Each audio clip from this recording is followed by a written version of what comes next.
Ahora sí, estoy con Luis. ¿Me escuchás ahora bien, Luis? Te escucho por ahora bien, te escucho. Bien, hablamos de el Estado hablando para ver en un marco teórico, hablando no del concepto político referido a la forma de Estado como una organización social que regula la vida de cierta comunidad, sino también en el contexto de un territorio nacional, de una economía, de ese tema vamos a hablar, ¿no? De la intervención del Estado en la vida de las personas. Claro, sí, desde la mirada de la economía política uno tiene que hacer análisis de la realidad y, como siempre decimos, ¿no? Ver cómo se organiza una sociedad desde el punto de vista económico para producir y distribuir los bienes y servicios que necesita la sociedad para vivir, ¿no es cierto? Desde el punto de vista político, bueno, cómo se gobierna esa sociedad, pero en la sociedad en la que nosotros vivimos, el orden social capitalista, hay un entrecruzamiento muy fuerte entre Estado y economía, o sea, política y economía. Además, el sistema, el orden social capitalista que apareció hace 3, 4 siglos, en realidad es una forma de organización relativamente nueva en la historia de la humanidad, ¿no? Llevamos, no sé, 200.000 años, ponerle Homo sapiens. Esto es nuevo y no surge por generación espontánea, sino que el Estado fue uno de los motores impulsores de este orden social, bueno, que fue conformando los mercados, fue estableciendo ciertas pautas para que pueda funcionar esta economía, ¿no? Y bueno, la economía que vivimos necesita mercado, necesita dinero y necesita, una de las cuestiones básicas es que los medios de producción, que son indispensables para generar bienes y servicios, están en manos de una parte de la sociedad, ¿no? Eso es lo que se llama la propiedad privada de los medios de producción. Entonces el Estado tiene que garantizar a esa parte de la sociedad el uso y la defensa de esa propiedad, porque si no, ¿por qué lo van a respetar? Entonces el Estado cumple una función esencial para sostener este orden social, para que funcionen los mercados, para que se cumplan las condiciones de los contratos. Ahora, el tema es que cómo funciona y en función de qué actúa de muchas maneras, a través de acciones de regulación, imponiendo normas, leyes, pero también interviniendo directamente como productor de bienes o de servicios. Claro.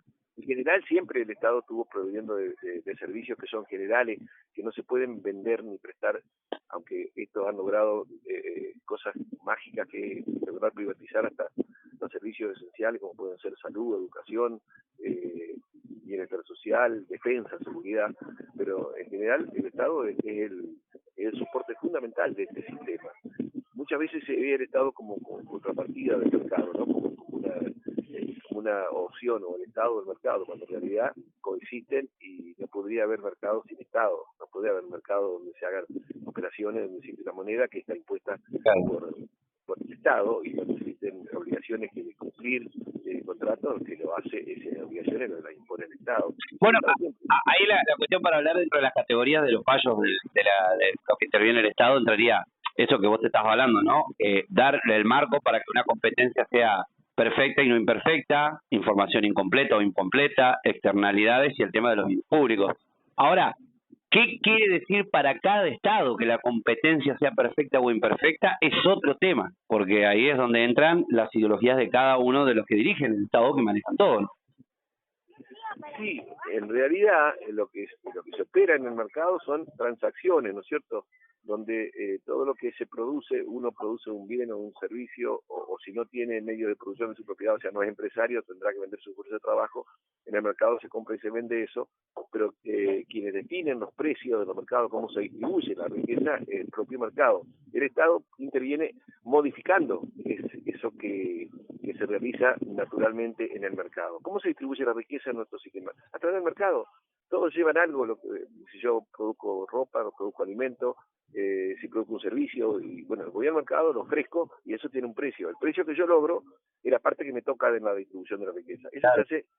Ahora, en la competencia que se da en el mercado, hemos hablado ya muchas veces, en esa competencia no todos ganan, unos ganan y otros pierden, y los que van ganando van creciendo, van reinvirtiendo y se van haciendo cada vez más ganadores, es decir, cada vez más dueños del mercado. Entonces ahí es donde se empiezan a producir grandes desigualdades y desequilibrios. Empresarialmente hablando, cuando esas desregulaciones se hacen presentes, que no hay una bidireccionalidad, no hay administración, los impuestos no son razonables ni progresivos, aparece en pos de la poca defensa que queda al consumidor en los monopolios, que es un tema a evitar por parte del Estado, ¿o no? Claro, históricamente, en especial en algunos países como Estados Unidos, para evitar, como se sabe, se reconoce, en la teoría se sabe y en la práctica también que el empresario busca la máxima ganancia. Si hay mucha competencia, bueno, tiene que limitarse porque hay competidores, pero cuando se van eliminando los competidores por la concentración y aparecen los monopolios, no tienen límite, entonces pueden imponer aberraciones en cuanto a precios, ¿no es cierto?, donde el precio no surge de un costo razonable, sino que surge de dominar el mercado. O sea, como decir, por ejemplo, las empresas que monopolizan el mercado mundial de los medicamentos. Es decir, el costo de producir medicamentos es ínfimo, pero cuando lo van a vender, imponen precios siderales, porque dominan los mercados y porque no hay negociación, no existe esa competencia entre consumidores y productores. Vos tenés una enfermedad, necesariamente buscar un remedio y vas a una farmacia y te dicen, bueno, esto te sale, vamos a hablar en dólares, ¿no es cierto? Te sale $10. Claro, y vos decís, pero mirá que eso, el costo es de 5 centavos de dólar, no podés cobrarme $10. Y entonces la empresa que produce eso te dice, bueno, lo comprás, si querés, si no querés, lo comprás, porque impone, ¿entendés? No hay negociación. Bueno, frente a eso, ha habido momentos, países, inclusive en teoría también, opciones de ponerle límite, es decir, evitar que se imponga el poder del más poderoso y que genere desastres sociales, ¿no? Pero lo que pasa es que el Estado por ahí responde a los que imponen eso, o sea, responde a los más fuertes y no a los más débiles, y ahí es donde se empieza a distorsionar el rol del Estado. Y los más fuertes lo que quieren no es que desaparezca el Estado, sino que el Estado desaparezca las regulaciones que pone el Estado para proteger a los más débiles.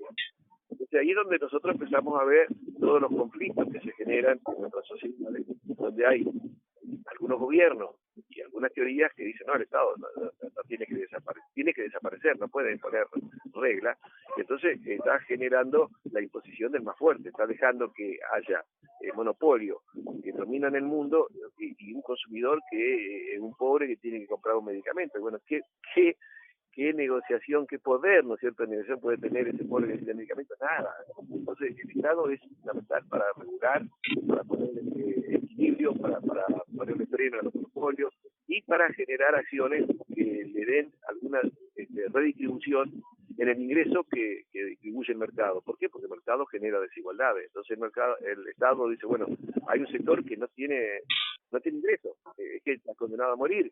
Y no, bueno, entonces aparecen formas de accionar para llegar a permitir, ¿no es cierto?, que todos los integrantes de una sociedad, de una comunidad, puedan vivir dignamente. Esto sería lo ideal, esto sería el Estado que en teoría, ¿no es cierto?, se refleja como el interés común, pero en realidad el Estado ha pasado muy lejos de ser el interés común a ser el interés de los más poderosos. Tal cual, tal cual. Bueno, hablamos un poquito de este tema que produce mucho entusiasmo porque hay un montón de cosas igual para hablar, de hasta también la ayuda de ordenar la macro, ¿no? De una macro ordenada. Tenemos que tocar el tema de fiscal, el aumento de la deuda pública, la mayor inflación, el aumento de impuestos, el ajuste del gasto, la competitividad y la productividad. Esas son consideraciones que, bueno, van a quedar en el tintero para la próxima cita, Luis, porque ya me tengo nuevamente a la pausa. Creo que vale la pena seguir con esto, porque el Estado se ha desnaturalizado y lo que hace es cobrarle a los que no tiene, no cobrarle a los que más tienen, dejar que destruyan el ambiente. Hay mucho para seguir, así que me parece bárbaro que podamos continuar, Gennaro. Dale, la semana que viene vamos a hablar con un poquito más de tiempo y bueno, muchas gracias por estar siempre con nosotros, Luis. Un abrazo muy grande. Gracias a vos, un abrazo. Luis, así estuvo con nosotros Luis Laferrier, entonces en la